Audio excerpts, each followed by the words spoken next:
What's up, everybody? It's Jeffrey Lyles, welcoming you to another edition of Lyles Figure Files.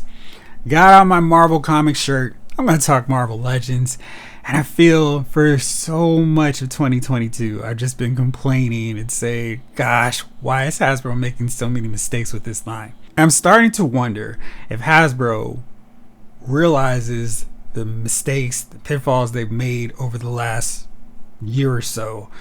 Because you're seeing it reflected with Marvel Legends no longer having the top spot at San Diego Comic-Con, the Showcase Saturday event. That was shifted on to Friday. Ditto for PulseCon. It's not the featured showcase on Saturday.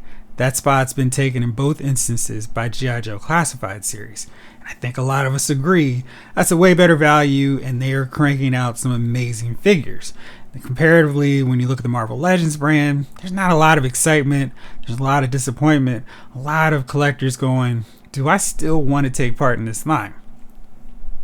And they've released a bunch of product this year that I don't necessarily know has really got collectors excited. They've done a huge job of, hey, it's Spider-Man's 60th anniversary, we're going to go nuts with this, while kind of forsaking the 20th anniversary of Marvel Legends. Sure, we've got those 4 original figures from Toy Biz, the Captain America, Iron Man, Hulk, and super overpriced Toad. Unless you got them on sale from GameStop. If not, you really should have got a 20% off special. If you're a pro member, you can get even more, so you can get them for actual retail price of under $20, which is amazing and much better than the $33 that's being charged at default. Anyhow, there's a lot going on with Marvel Legends, and I think there have been so many problems that customers, collectors are kind of feeling like, yeah, this line may not be for me. And another case of that is this new subset line of Marvel Legends that Hasbro's cranked out. It's the Decepticons series, where it's more than meets the eye. And we've seen that in 2 instances already, very recently. The first was with the Gore the God Butcher figure. Now we saw the cool prototype boxed images, and this figure was pinless and really smooth joints, and it looked great, taking advantage of Hasbro's new pinless technology. But then the reveal was like, well, actually this figure does have pins.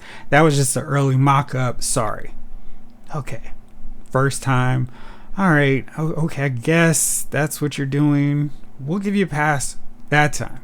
But now we've got the X-Men animated Mystique figure, and this one is totally shifted up. Now, I guess we could argue that Mystique's a shapeshifter, so she's just changing up how she looks from the digital render to the actual prototype, but that seems even shifty, even for Mystique.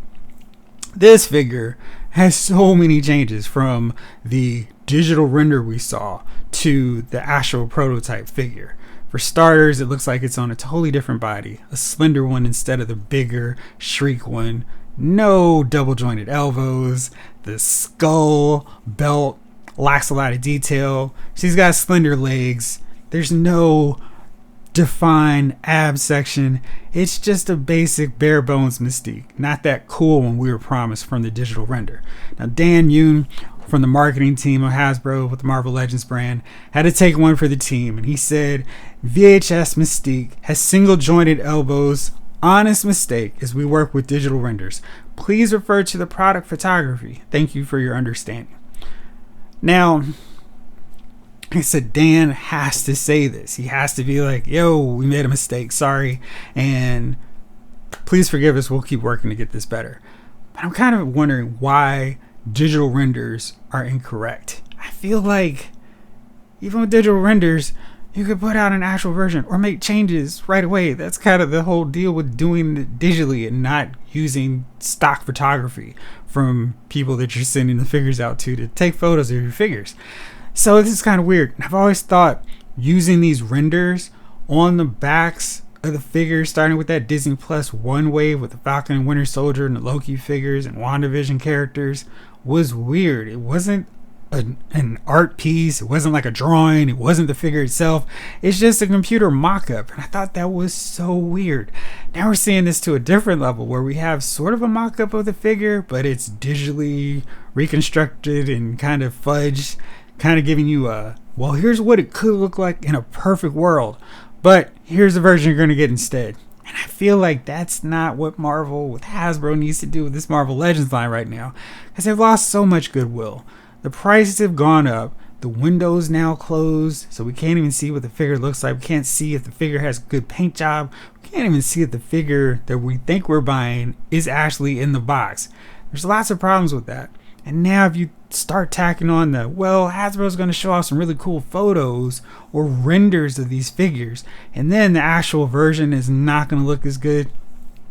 Now, granted, this isn't something new. We've seen all the time. Products may vary from how they appear in the package.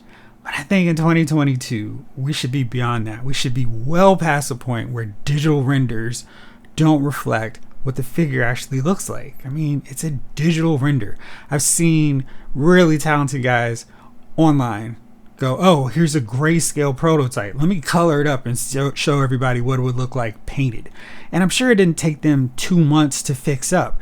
And in some cases, it was just a day. They turn around, hey, here's the color on it. I feel like Hasbro could just do a digital render with the actual figure and not some idealized version. I don't think that's cool. I don't think that really endears them to the collector community. And predictably, the collector community on Twitter responded to Dan. And they weren't very happy. So Terry Campbell said, like, they seriously have a new female body with pinless joints that they could have easily used. Even the render was borderline inexcusable. And then Figure Photography 101 said, nobody is understanding. You got to stop acting like the negative fans are the problem when y'all are raising prices, making the package presentation terrible and misleading, and making worse product. Take some accountability. This is a rough spot for Dan, who's marketing. Dan is not the one making these decisions. He's not going, hey, guys, let's switch this up, make it look totally different. Let's fool everybody who's going to buy these figures. That's not his bag. He's not making these decisions, these choices, but he's got to be the one taking the brunt on social media.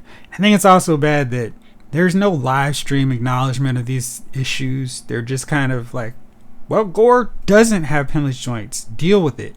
Like, you have to follow Dan, or you have to keep up with social media accounts of people to find out these things where it's not really obvious and apparent.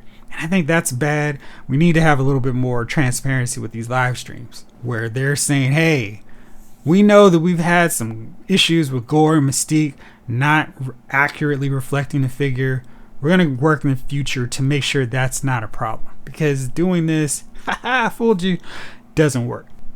And the timing for this just could not possibly be any worse, because this Friday, Hasbro is going to unveil its latest HasLab, and they haven't been shy about teasing it at all. There's going to be something Ghost Rider themed, but I don't think their credibility is at a real-time high right now, because they could show off some amazing renders. They could show the Ghost Rider Charger having all kinds of cool flame effects, and then the actual product photography, it's like one flame spark coming out of the back, and it's like, hey, here you go, guys.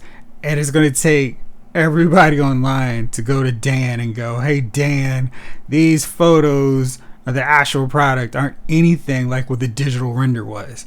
And Dan is going to have to be like, sorry guys, we're just still trying to figure this thing out, even though the HasLab from this year is not going to come out till next year.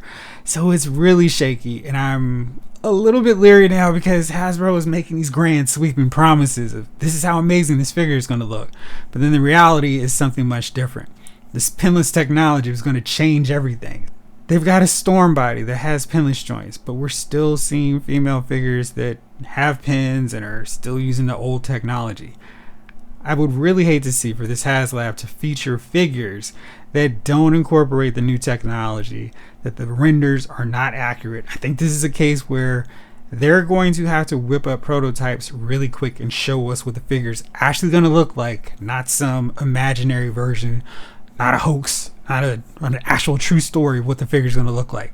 So we'll see what happens with this HasLab. Really not optimistic, because we're starting to see too many cracks in the system with Marvel Legends right now. And I feel like they really need to work hard with this HasLab presentation to win some of us collectors back and to earn that trust and goodwill that they enjoyed for most of these past 20 years with this license.